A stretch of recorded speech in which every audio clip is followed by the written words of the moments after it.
Moreover, Ananda, as you understand it, the ear and sound create the conditions that produce the ear consciousness. Is this consciousness produced because of the ear such that the ear is its realm, or is it produced because of sound, such that sound is its realm? Ananda, if it were produced because of the ear, then since motion and stillness would be lacking, the ear would not be aware of anything. Certainly in the absence of awareness, nothing could be known, and so what would characterize the consciousness? You may hold that the ears hear, but without motion and stillness, hearing cannot occur. Besides, how could the combination of the ears, which are but physical forms, and external objects be called the realm of consciousness? Once again, then, how would the realm of ear consciousness be established? If it were produced from sound, then the consciousness would exist because of sound, and would have no connection with hearing. Without hearing, the attributes of sound would have no location. If the ear consciousness came from sound, given that sound exists because of hearing, then what you heard would be the ear consciousness itself. If the ear consciousness were not heard, then there would be no realm. If it were heard, then it would be the same as sound. If the consciousness were being heard, who would the perceiver and hearer of the consciousness be? If there were no perceiver, then in the end you would be like grass or wood. Nor should the sound and hearing mix together to form a realm in between. Lacking a realm in between them, how could those internal and external phenomena be delineated? From this you should understand that as to the ears and sounds being the conditions that produce the realm of ear consciousness, none of the three places exists. Fundamentally the natures of the ears, sounds, and the realm of awareness of sounds, these three, cannot be attributed to either causes and conditions or spontaneity. Moreover, Ananda, as you understand it, the nose and smells create the conditions that produce the nose consciousness. Is this consciousness produced because of the nose such that the nose is its realm, or is it produced because of smells, such that smells are its realm? Ananda, if it were produced because of the nose, then in your mind, what do you take to be the nose?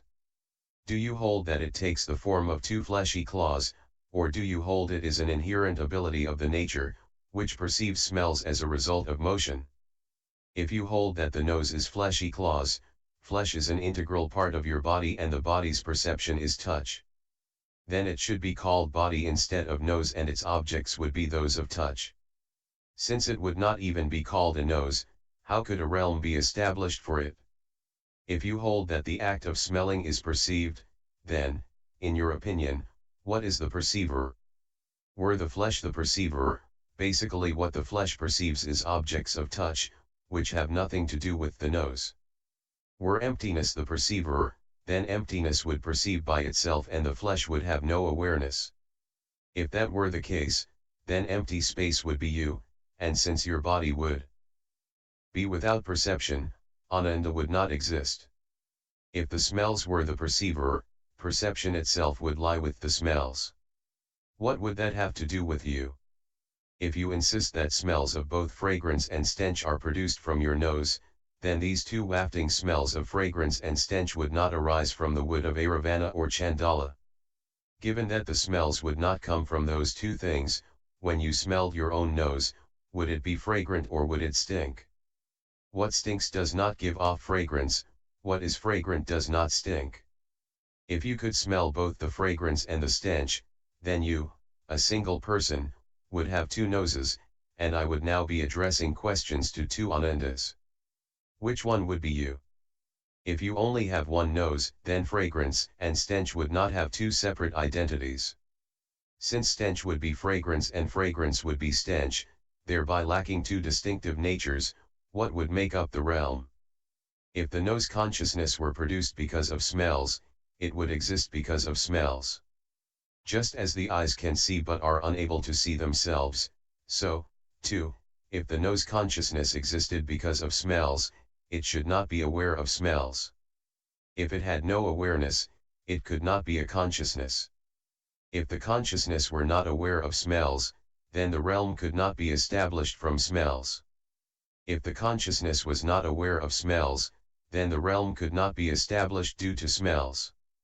Since no realm of consciousness would exist between them, then how could any of the internal or external phenomena exist either? A nature of smelling like that would be ultimately empty and false.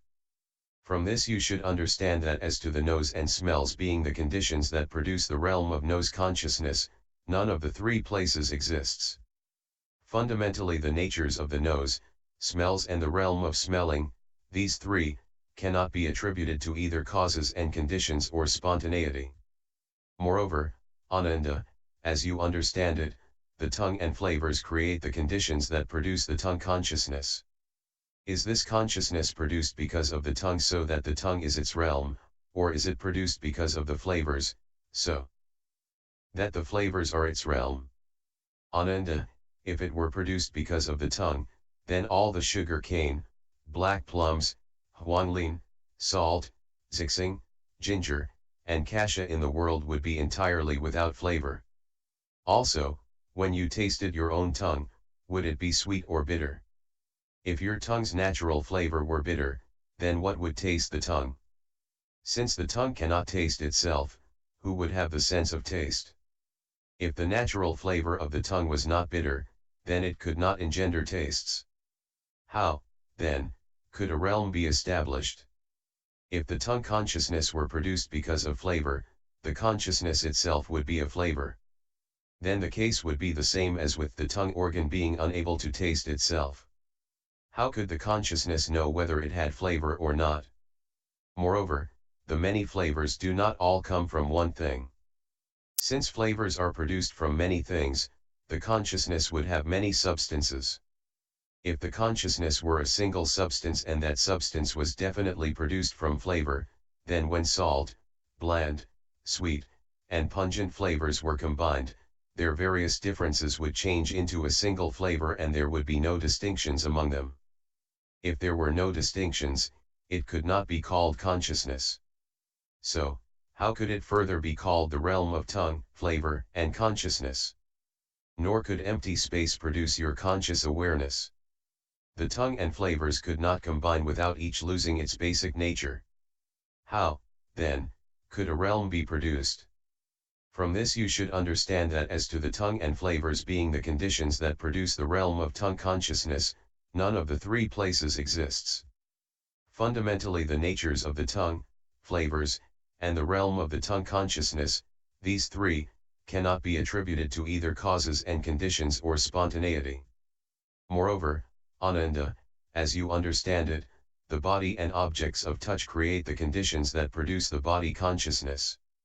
Is this consciousness produced because of the body, such that the body is its realm, or is it produced because of objects of touch, such that objects of touch are its realm? Ananda, if it were produced because of the body alone cannot generate the awareness of contact or separation. What would the body be conscious of?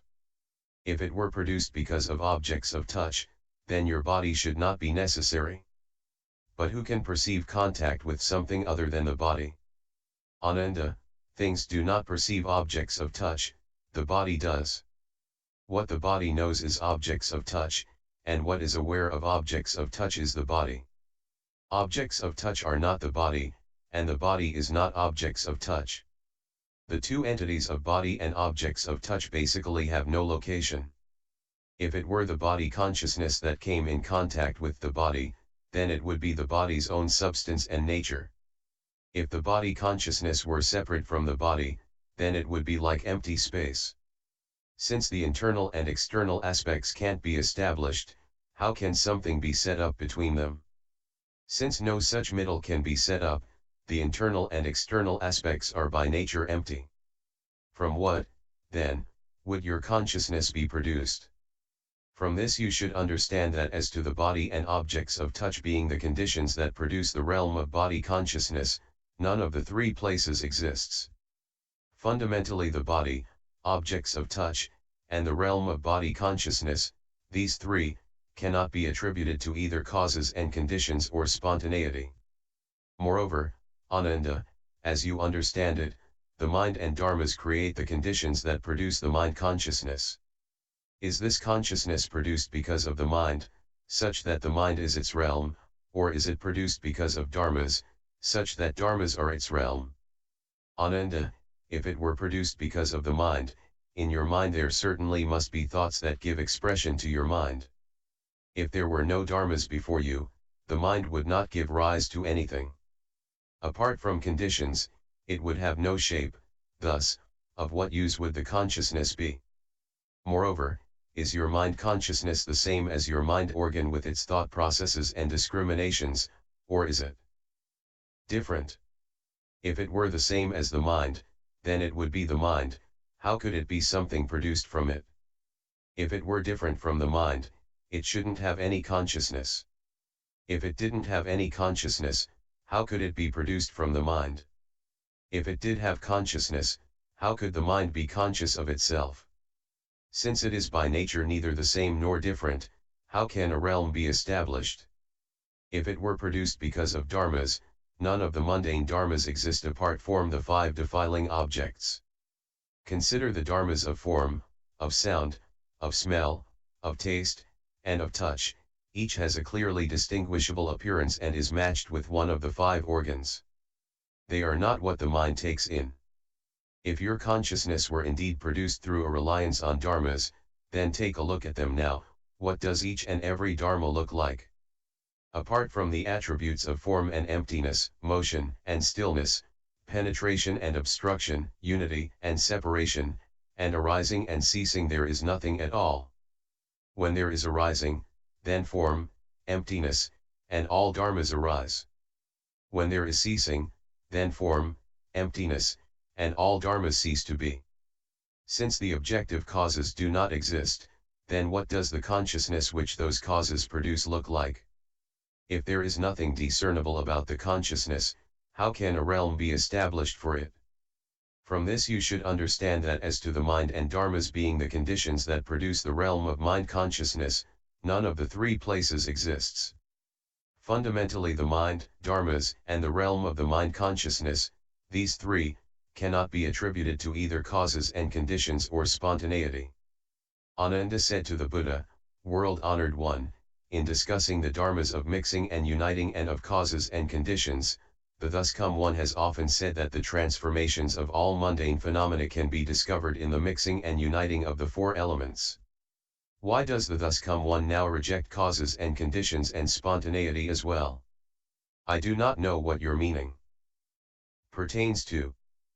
Please be so compassionate as to instruct us beings in dharmas that adhere to the complete meaning of the middle way and are not philosophical speculations. At that time the world-honored one said to Ananda, you have already renounced the small vehicle dharmas of the heroes and those enlightened to conditions and have resolved to diligently seek unsurpassed bodhi. Because of that, I will now explain the complete meaning of the middle way to you. Why do you still bind yourself up in mundane philosophical speculations and false thoughts about causes and conditions? Although you are very learned, you are like someone who can discuss medicines but cannot recognize a real medicine when it is placed before you. The thus come one says that you are truly pitiable. Listen attentively now as I explain this point in detail to enable you and those of the future who cultivate the great vehicle to penetrate to the ultimate reality. Ananda was silent and awaited the Buddha's sagely instruction. Ananda, according to what you say, the mixing and uniting of the 4 elements can be discovered in the myriad transformations of all mundane phenomena. Ananda, if the natures of those elements did not mix and unite, then they could not combine with other elements, just as empty space cannot combine with forms. If the natures of those elements do not mix and unite, they are themselves transformations in a never-ending process of bringing each other into being. The continuation of comings into being and ceasing to be, of births and deaths, of deaths and births is like the unbroken wheel of flame that appears when a torch is spun in a circle. Ananda, the process is like water becoming ice and ice turning into water again. Consider the nature of earth, its coarsest aspect is the earth itself, its subtlest aspect is a mote of dust, which at its smallest would be a particle of dust bordering on emptiness. If one divided one of those particles of dust that is barely formed to begin with into 7 parts and then split one of those parts, emptiness itself would be arrived at. Ananda, If a particle of dust bordering on emptiness can be divided to arrive at emptiness, it should be that emptiness can give rise to form. Just now you asked if mixing and uniting doesn't bring about all mundane transformations. You should carefully consider how much emptiness mixes and unites with itself to arrive at a single particle of dust bordering upon emptiness. Such a particle could not be composed of other particles of dust bordering upon emptiness.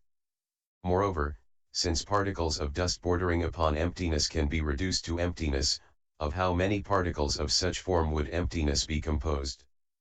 When those particles of form mass together, a mass of form does not make emptiness. When emptiness is massed together, a mass of emptiness does not make form. Besides, although form can be divided, how can emptiness be massed together? You still have not realized that in the treasury of the thus come one, the nature of form is true emptiness and the nature of emptiness is true form. That fundamental purity pervades the Dharma realm. Beings' minds absorb it according to their capacity to know. Whatever manifests does so in compliance with karma. Ignorant of that fact, people of the world are so deluded as to assign its origin to causes and conditions or to spontaneity. These mistakes, which arise from the discriminations and reasoning processes of the mind, are nothing but the play of empty and meaningless words. Ananda, the nature of fire is devoid of identity, being dependent upon various causes and conditions for its existence. Consider a family in the city that has not yet eaten. When they wish to prepare food, they hold up a brass mirror to the sun, seeking fire. Ananda, speaking of mixing and uniting, you and I and the 1250 pitches unite to form a community. However, a careful analysis of the community reveals that every member composing it has his own body, family name, clan, and name. For instance, Shariputra is a Brahmin, Uravilva is of the Kashyapa clan, and you, Ananda, come from the Gautama family. Ananda, if fire existed because of mixing and uniting, then when your hand holds up the mirror to the sun to seek fire, does the fire come out of the mirror? Does it come out of the moksha tinder? Or does it come from the sun? Ananda, if the fire came from the sun, then only would it burn the moksha tinder in your hand, but as it came across the groves of trees, it should burn them up as well. Suppose it came from the mirror, since it would come out to the mirror to ignite the moksha tinder, why doesn't the mirror melt? Yet, as your hand that holds the mirror feels no heat, how could the mirror melt? If the fire came from the moksha tinder, then why would fire be generated only when the bright mirror came into contact with the dazzling light? Furthermore, on closer examination, you will find that the mirror is held in your hands, the sun is high in the sky, and moksha is grown from the ground. So where does the fire come from? The sun and the mirror cannot mix and unite, since they are far apart. Nor can it be that the fire arises spontaneously without an origin. You still have not realized that in the treasury of the thus come one the nature of fire is true emptiness, and the nature of emptiness is true fire. That fundamental purity pervades the Dharma realm. Beings' minds absorb it according to their capacity to know. Ananda, you should know that fire can be generated any place where a mirror is held up to the sunlight. If mirrors were held up to the sunlight everywhere in the Dharma realm, fire would be generated everywhere. Since fire can come forth throughout the whole world, can there be any fixed place to which it is confined? Whatever manifests does so in compliance with karma. Ignorant of that fact, people in the world are so deluded as to assign its origin to causes and conditions or to spontaneity. These mistakes, which arise from the discriminations and reasoning processes of the mind, are nothing but the play of empty and meaningless words. Ananda, the nature of water is mutable, its flowing and stopping are erratic. Kapila, Chakra, Padma, Asta, and other great magicians of Shravasti often hold up instruments to the light of the full moon at midnight to extract from it the essence of water to mix with their drugs. Does the water come out of the crystal ball that is used, or does it exist naturally in space? Or does it come from the moon? Ananda, if the water came from the distant moon, then, Water should also flow from all the grasses and trees when the moonlight passes over them on its way to the crystal ball. If it did flow from them, why wait for it to condense on the surface of the crystal ball? Since it does not flow from the trees, then the water clearly cannot descend from the moon. If it came from the crystal ball, then it should flow from the crystal at all times. Why would one have to wait for midnight and the light of the full moon to receive it? If the water came from space, which is by nature boundless, it would flow everywhere until everything between heaven and earth was submerged. How, then, could there still be travel by water, land, and air? Furthermore, upon closer examination you will find that the moon moves through the sky, the crystal ball is held in the hand, and the pen for receiving the ether is put there by someone. So where does the water that flows into the pen come from? The moon and the crystal ball cannot mix and unite, since they are far apart. Nor should the essence of water arise spontaneously without an origin. You still have not realized that in the treasury of the thus come one the nature of water is true emptiness, and the nature of emptiness is true water. That fundamental purity pervades the Dharma realm. Beings' minds absorb it according to their capacity to know. A crystal ball can be held up at a certain place, and water will come forth. If crystal balls were held up throughout the Dharma realm, then throughout the Dharma realm water would come forth. Since water can come forth throughout the entire world, can there be any fixed place to which it is confined? Whatever manifests does so in compliance with karma. Ignorant of that fact, people of the world are so deluded as to assign their origin to causes and conditions or to spontaneity. These mistakes, which arise from the discriminations and reasoning processes of the mind, are nothing but the play of empty and meaningless words. Ananda, the nature of wind has no substance, and its patterns of movement and stillness are erratic. You always adjust your robe as you enter the great assembly. When the corner of your samgati robe brushes the person next to you, the air stirs against that person's